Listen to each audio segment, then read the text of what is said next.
pagi Mbak. Nah, sebelumnya nih perkenalkan saya perawat Via, perawat yang berjaga dari jam 8 sampai jam 2 siang. Nah, kalau boleh tahu ini dengan Mbak siapa? Mbak Salsa. Mbak Salsa itu punya nama favorit nggak? Nggak ada, sukanya dipanggil Mbak Salsa aja ya? Nah, Mbak Salsa, kira-kira nih saya mau nanya, bagaimana nih perasaan Mbak Salsa hari ini? Biasa aja. Saya lagi malas ngomong sama orang.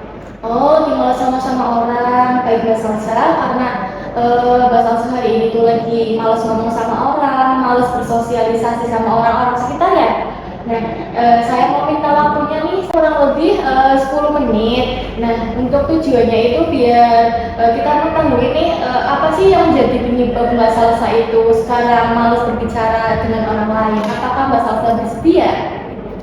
Baik Mbak Salsa. Nah, Mbak Salsa itu di rumah tinggal sama siapa? Sama ibu, Terus sama ayah, sama ayah, terus sama adik. sama adik. Nah, dari ibu, ayah, dan adik kira-kira Mbak Salsa itu paling dekat sama siapa? Sama ibu, Sama ibu. Nah, kalau misal itu kan tadi paling deket nih. Kalau sekarang tuh kalau yang nggak deket itu sama siapa? sama ayah. Sama ayah. Nah, kira-kira nih kenapa Mbak Salsa itu nggak deket sama ayah? Gak nyaman aja. Gak nyaman. Kan tadi katanya Mbak Salsa itu lagi males berbicara dengan orang lain, terus juga di rumah cuma dekatnya sama ibu, terus juga tadi katanya nggak deket sama ayah ya, karena males ngomong aja gitu sama ayah. Nah, kira-kira nih keuntungan apa nih yang Mbak Salsa miliki jika Mbak Salsa itu punya temen, terus Mbak Salsa tuh bisa cerita-cerita sama teman Mbak Salsa? Jadi gak seperti Iya betul. Nah itu tuh bisa jadi Mbak Salsa itu nggak kesepian. Nah kalau misal kerugiannya nih, misal Mbak Salsa itu banyak teman tapi Mbak Salsa itu nggak mau bercerita sama teman-teman sekitar itu apa? jadi sendiri ya. Iya jadi sendirian. Betul Mbak Salsa. Kalau misal Mbak Salsa itu nggak bicara sama teman atau malas berbicara sama orang lain atau sekitar itu Mbak Salsa tuh jadi sendirian. Nah, gimana sih cara mengatasinya tuh biar Mbak Salsa itu nggak sendirian juga? Nah, salah satunya itu dengan cara kayak berkenalan. Contohnya seperti ini. Halo, nama saya Via. Senang berkenalan dengan Anda. Seperti itu, Mbak. Bisa Mbak Salsa peragakan atau praktekkan? Halo, nama saya Salsa. Senang berkenalan dengan kamu. Betul, itu udah bagus sekali. Nah, seperti itu Mbak Salsa. Kalau misal Mbak Salsa mau mulai nih, caranya gimana nih komunikasi biar Mbak Salsa nggak kesepian, biar Mbak Salsa itu nggak sendirian.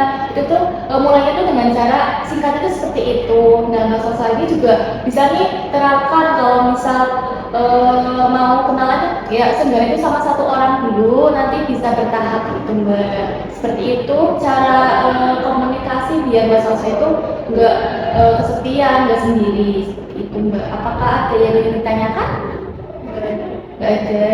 Nah tadi juga Mbak Salsa bagus sekali ya udah menjawab pertanyaan saya dengan baik, udah mengikuti nih saran atau arahan dari saya biar Mbak Salsa itu mau atau mulai berkenalan atau mulai berbincang-bincang dengan teman atau lingkungan sekitar. Sekarang saya mau nanya nih Mbak, bagaimana nih perasaan Mbak Salsa setelah tadi kita bincang-bincang terus saya kasih arahan.